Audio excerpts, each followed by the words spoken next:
गुंजन का देवर नकुल एक मुस्लिम लड़की से शादी करता है।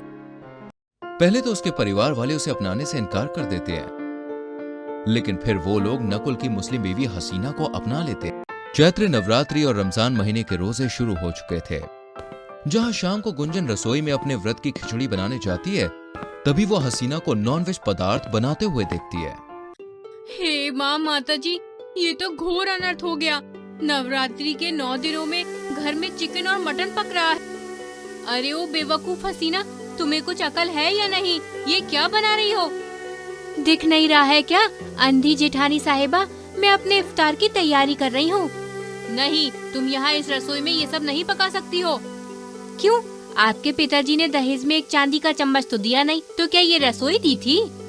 हसीना तो यहीं पर खाना पकाएगी। तुम ऐसे नहीं मानोगी ना, तो मैं तुम्हें बाद में सबक सिखाऊंगी।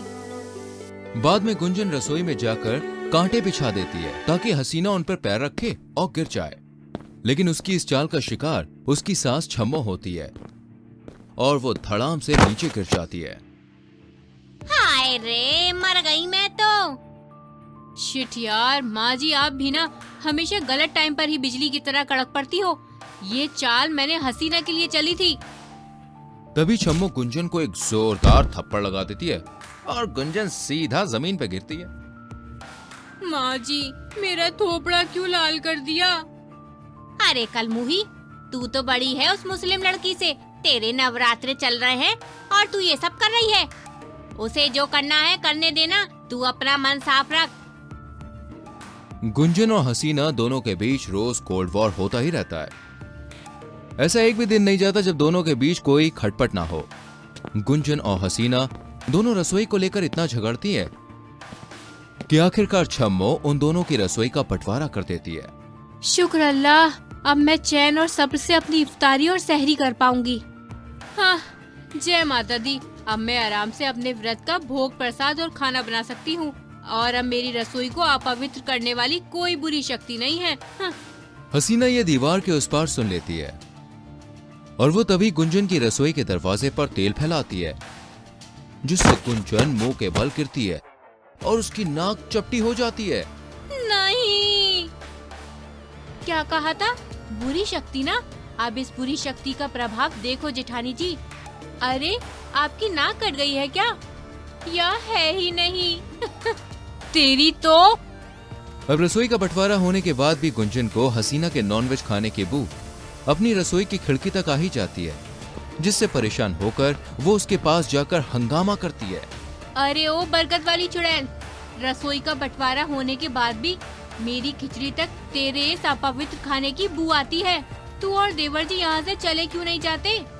जेठानी जी, दुनिया इधर की उधर हो जाए, लेकिन मैं कहीं नहीं जाऊंगी और ना ही मेरा शौहर।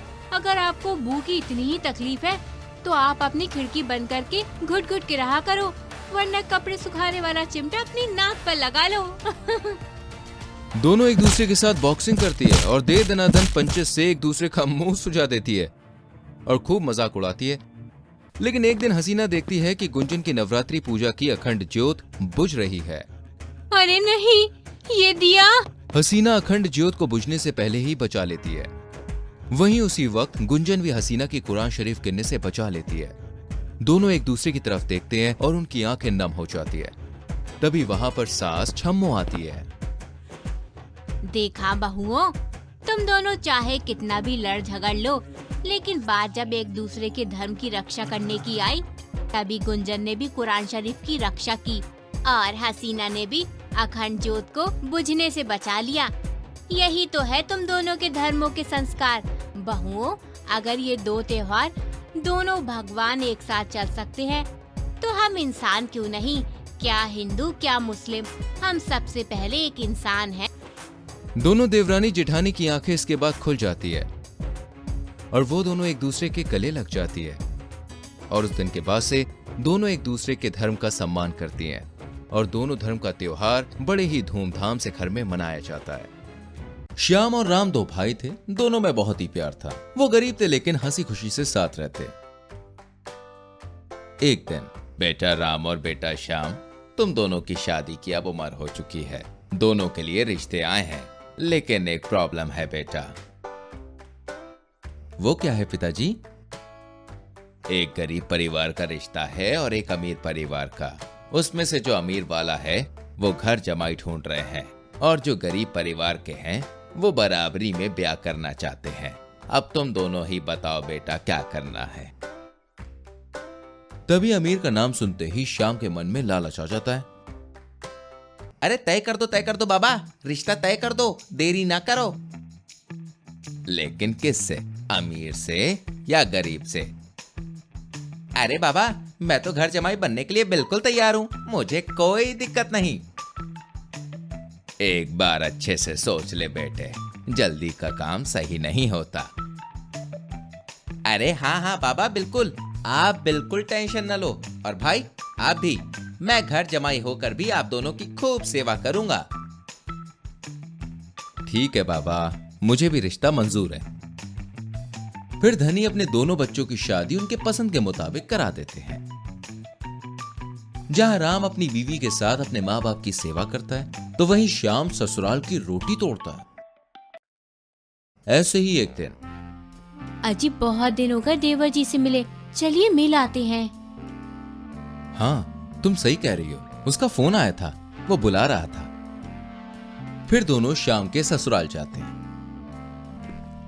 अरे रुको रुको, ये कौन गरीब है जो अंदर चले आ रहे हैं? सिक्योरिटी सिक्योरिटी, हम देवर जी से मिलने आए हैं। कौन देवर? अरे श्याम से। हाँ तो ऐसा बोलो ना श्याम से। वैसे तुम लोग हो कौन? शक्ल और हुलिये से तो भिखारी लग रहे हो। खैर मुझे क्या। श्याम, ओ श्याम किधर है? देखो कोई फटीचर लोग तुमसे मिलने आए हैं।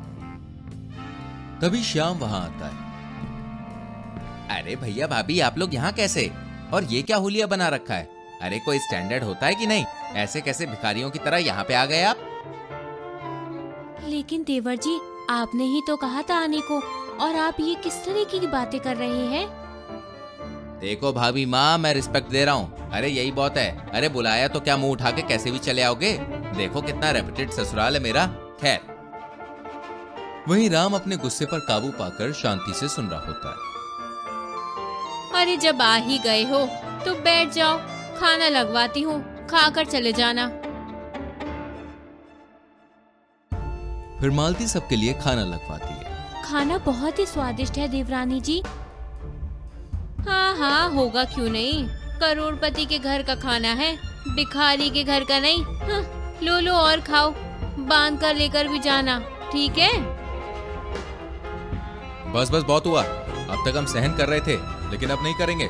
चलो सीता। और श्याम, तुझसे मुझे ये उम्मीद नहीं थी। अरे जाओ भैया, एक तो मेरे ससुराल आकर मेरी इज्जत का फालूदा करवा दिया, अब और क्या उम्मीद रखूं मैं आपसे, हैं?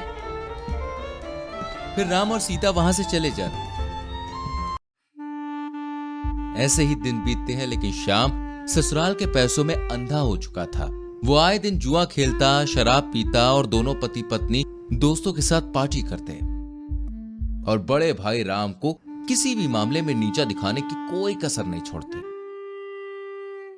ऐसे ही दिन बीतते हैं और अचानक से एक दिन धनी जी की तबीयत बहुत ज्यादा खराब हो जाती है। बाबा का इलाज करवाना है, पैसे नहीं है, समझ नहीं आ रहा मैं क्या करूं, कहां जाऊं। देवर जी से पैसे लेकर देखें क्या?